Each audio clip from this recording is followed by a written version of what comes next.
NSC Fan TV. Drew here with Scott. What did we just see?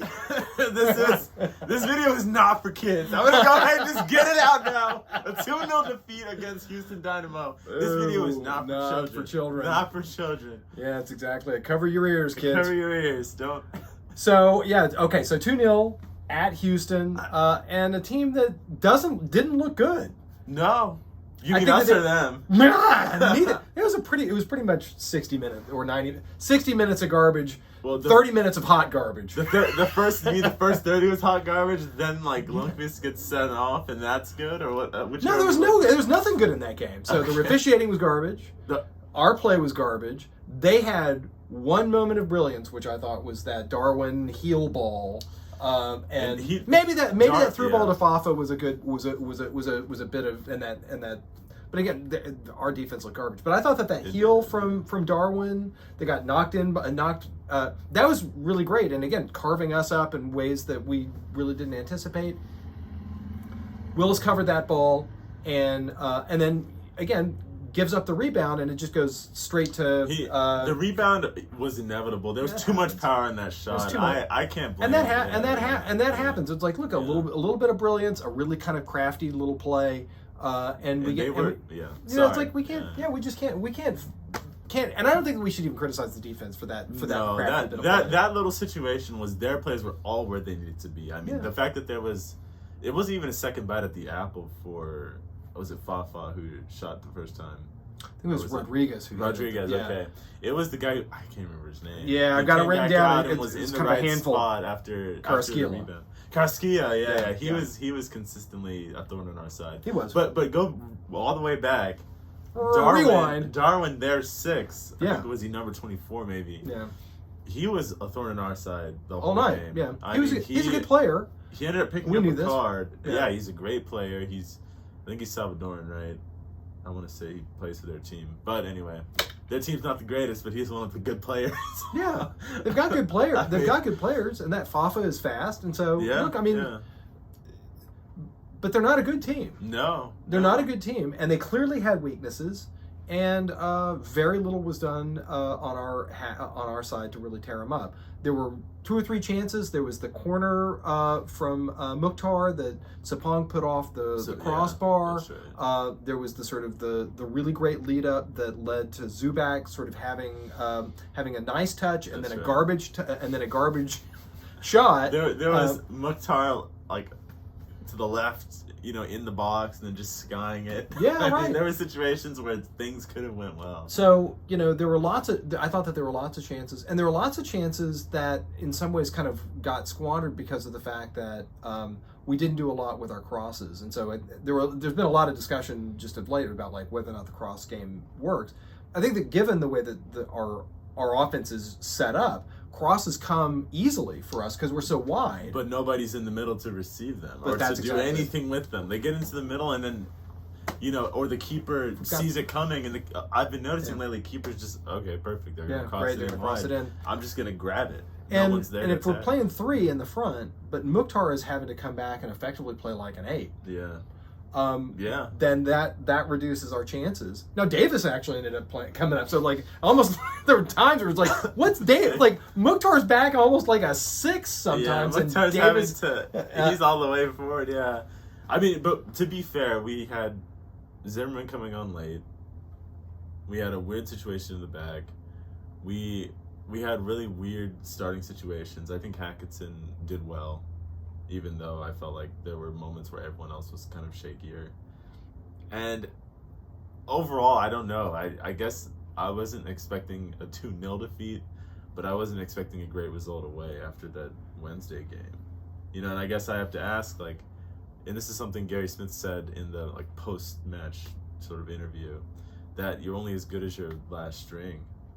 And did we see something like that tonight, or did we just see that we were tired from Wednesday? Well, I mean, if we're gonna be playing Wednesday and then weekend games with any regularity, we can't rely on the standard 11. Yeah. And we need folks to be stepping up, and we also need whoever's starting to play well. And I think that starts in the front. That means that our strikers need to be able to put balls away. That means that and they need to fucking cooperate. Which was, by the way, like, for as much as I love Hani Mukhtar's play, his selfishness was a problem because he took the ball off of Loba's foot. Yep. In the box, and we saw it before. We saw it in practice. We've seen it before. I was gonna say, don't forget, we saw it before. Saw it in the practice. Were they practicing that? I was like, yeah, you're gonna come take it off my foot. Yeah, it's exactly. It's like, no, it's a lot easier if you try to overlap, try to get in where you fit in or where their defense isn't. I mean, to be fair though, I gotta say this: they have a weird setup. I think their formation's listed as like 4-1-4-1, which it really felt like that. But it, I think, led to weird transitional problems where even if we could get the ball forward, they would just have dudes on lock. And the problem is, once they scored, then you had the penalty go in. All they had to do was just turtle up. Right. Then it was turtle time. It was turtle time. And we're good at that. I was gonna say we know how to play that, except against the Galaxy. Yeah. So I think that's right. I think that there was a lot of ways that they frustrated us. I don't think that the midfield was as cohesive as those, and especially you'd think that McCarty and Davis would have such great communication. But even at the very, very beginning of the game, we had McCarty giving up that funky possession, like right in the middle where he got chipped, and it looked like he got jumped in the ball, and that created a chance for them. And was McCarty yelling at the ref for the fact that it looked like his ankle got clipped and he hit the ball? Or was he yelling at Davis for being like, dude, will you please show for me when I've got the ball? So I think he got, in his defense, I think he got clipped. I think he's just not the kind of player to flop. He's not the kind of player to show that he got hit. The ref would have needed to see it. He needed to see the and clip. The ref, maybe now is a good time to talk about it. Let's talk about the ref. The refereeing. Let's talk about the ref. We could talk about MLS refereeing and officiating. Or we could just talk about this ref in this game. Let's talk about this game. Let's talk about this game. We have general points and things like that, but let's just talk about this game. I'm gonna try to keep it brief, but I don't know. I'm gonna try not to get frustrated. I'm gonna try not to get angry. But what the fuck was wrong with that ref? Hey, this is not for kids, by the way. It's not. No, seriously. That pulling when you have VAR and knowing that to overturn a play, you need to have a clear and obvious error. Throwing a straight red when you can look at the goddamn clip. Yeah. What's wrong with you? Yeah, the Lundqvist decision, I think, was an error. No, what is wrong with you? Yeah. You put up a yellow and then you go look, and then if it was malicious or had... I'm happy to have benefited from that. Did we benefit, though? Well, no. Did we benefit, I mean, who knows what they would have done to us if they had all 11. Their formation's so weird. One can drop out and it almost doesn't matter. No big deal. Like, whatever. We just needed 10. Fair enough. But would we have even... Like, it was 35 minutes in. You've shown a couple cards... You know, eventually you end up just being like there's no jurisprudence. This ref had no jurisprudence. That's a nice. He had no understanding of how to apply the law in a way that was molded to the situation evolving. Like that bullshit when he showed a yellow to I think Zimmerman after Karaskia was getting, you know, what was it? It was like repeated fouls or something like that. Yeah. Oh, we're targeting this player, dude. That was 20 minutes ago. The game is evolved. We left him alone, and we forgot about his ass. And this was just a foul. It wasn't a foul. It wasn't even like this was just a scramble. Yeah, but it happened. Oh, you guys are targeting him, so now it's.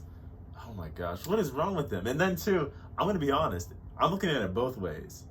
I'm talking about what should have benefited us, but even what benefited them, the penalty. There was no contact. Willis made no contact with Fafa. None. Absolutely none. He didn't touch him. All the angles, he didn't touch him. Was he in the way? Maybe. You're a fucking goalie. You grab the ball. That's what you do. Fafa jumping over him. So I have one other thing to say about this. So not about the referee. Okay. I'm sorry for cutting you off about the referee. That's fine. But I do think that Willis was late to the ball. Okay. He was he was not sweeping up, and maybe that's just because of the fact that everyone was caught flat-footed. Everyone was caught flat-footed for that. The goalkeeper who was watching it, but everyone was caught flat-footed for that. And so he was a little late, but there. Yeah. All right, so is that a penalty? But it's not like I don't know. Was that a penalty? I don't know. I didn't on the reviews. I did not see a foul, but. But all the lines aside really for saying like there's actually space in between where his arms are, because it looked like Fafa was trying to go around. Fafa was his left leg ended up going over. Yeah. So did they make contact, or did he's like, I'm trying to hop over this guy, but I'm not going to make the hop, so I'm going to go down. He did. He made the half hop and went down on his right. That's what happened. But there was no Okay. look. If there's no foul, if there's no contact, then why is that a pen? I don't understand. Maybe I'm just. So this is another case of he called something you call something that you can't take back instead of letting it run and then going to VAR and seeing if you can detect it. If we're gonna do VAR right, which this is the whole controversy over it being instituted in the first place, then you tread lightly at the start and then you go back and look. Right. That's so what it's you do. Same principle with the lines people, which does create certain kinds of problems where it's like, look, if it's on the bubble, don't flag it. We'll have someone look at it. We're not going to disrupt play. Yeah. Now the problem with that one is that sometimes play runs and folks can get hurt or things because they're often sort of high intensity moments that happen after close calls with that. Same thing that can happen with these. I guess the issue with the pen is you're at the point and you're like, how do you signal? I want to see if this is a pen. That's a good one. Like, hold on, wait. Let's go to VAR on this. You can't pause time. All the players are gonna freeze, and then I'm gonna look. Yeah, it's exactly. Now that said, I mean, it's possible if the ball had gone out of bounds, and I think that it did, that we'd say, okay, well, right now we're playing like it's a goal kick, but we are going to look at whether or not it's a pen. So there are kind of cases where it looks like we'd like to be able to do that, maybe going back. But your point still holds, which is why go for the strong call whenever you can look at it again. You can let play run and then go back and look, especially because since it was a situation where play was about to be stopped. Fafa went down, nobody else was there, Willis was down, I think he was going to get the ball. It was either going to be one of two things. It was going to be Willis kicking it back out, effectively a goal kick, or it would have been the little mess with Fafa being a penalty. You can look at it, and you can stop playing and do a drop. You can still stop playing and do a drop ball. So I think but that also speaks to the referee's lack of jurisprudence. He didn't see the situation and say, okay, it's just like the ref from the last game not letting us play advantage. Yeah, he didn't look at the evolving situation. That's right. And adjust accordingly. He just laid down the law and that was it. That was some of the worst refereeing I've ever seen in my life. So I wonder if there's that one of the things that affects play is the fact that it's just so hot. No, it affects both sides. It's hot for both teams. It's hot for both teams. It's raining, Drew. It's raining for both teams. Arsenal Fan TV reference for anybody at home. So, I think that it's just like garbage games. I mean, it's hot. You put together a handful of things and you make it so that everyone's overheating. That makes for garbage. That makes for garbage athletics. It's true. Generally, your blood starts boiling. If it's too hot, you can't think. You can't play right. Yeah. So I wonder if there's an element to that. I mean, that doesn't excuse it. It's like and there may be train in the heat. Yeah. I don't know. But there is something to be said about Houston players being even just somewhat a little more enough adapted to that kind of weather because they train in it. Well, I mean we played a hot game against Atlanta on Wednesday night, and they even had to have hydration breaks. That's true. That's true. All right, so I'm going to take a quick look at the Carrasquilla goal. I thought that was just really, again, give Houston credit on that goal. Yeah, that was some carvery. No, they carved us up on that one, and that was when Zimmerman had already come on, I think. Yes. Hadn't he? No, that was much earlier. Okay. When did he come on? When did Zimmerman come on? Zimmerman came on at 64 for Romney. I was going to say 6. It was after that. Okay. So that second goal. Oh, that's right. You're talking about that. Never mind. No, I'm talking about the first one, the Carrasquilla goal with Darwin's heel and. Okay. The first half. Yeah. So yeah, I mean, maybe the best place to just the one thing that I would like to just spend a little bit more time talking about is the crossing game. Because crosses are such low probability success plays for chances on goal. They're very, very low probabilities. And especially given the way that we've been playing, we haven't been putting a lot of folks in the boxes, so that reduces the probabilities. Yeah. So I on the one hand, it's a part of our game, especially with players like Lovitz and Mawil, that is such a strong thing that they bring to the game. Their crossing game is really good, and they hustle and they're in those spots, and we play wide. So there's something to it which is like, look, it's low probability, but we get a lot of them. And even if you get some corners out of that, you get one bite at the apple. It's still one of those is going to stick eventually. Is the idea, right? If you keep doing it, you keep doing it, and the thing is that then sets up for other things, because then you can be like, oh, they're going for another corner, and then you can go direct or something like that. It sets up other play. Exactly. It sets up other play. But the frequency with which we did it did annoy me. That's right. It's like, look, frequency is the key to the corner game, but it was just like the predictability of it, and that they set up. It was like, oh, look at that, they got 10 guys in the box now. Look at that, especially with our formation being something like 3-5-3 or whatever you want to call it, or that seems reasonable. 3-4-3. Yeah. But 3-5. 3-5-2. Too many players. I'm like thinking, 3-5-2. Sorry, guys. Yeah. Us being a 3-5-2 or whatever you want to call it, you really just need to let the midfield do its thing and devote players, at least one player or two, into the box. Yeah. And I think that otherwise you just... If the midfield does its thing, that means that there'll be more direct balls, which means that we need to have actually three players up front, and having Davison, McCarty, or Godoy and McCarty, like whoever's playing in those two central midfielder spots, the 6 and our 6.5 or 6 and our 8, need to be feeding those balls in and more directly.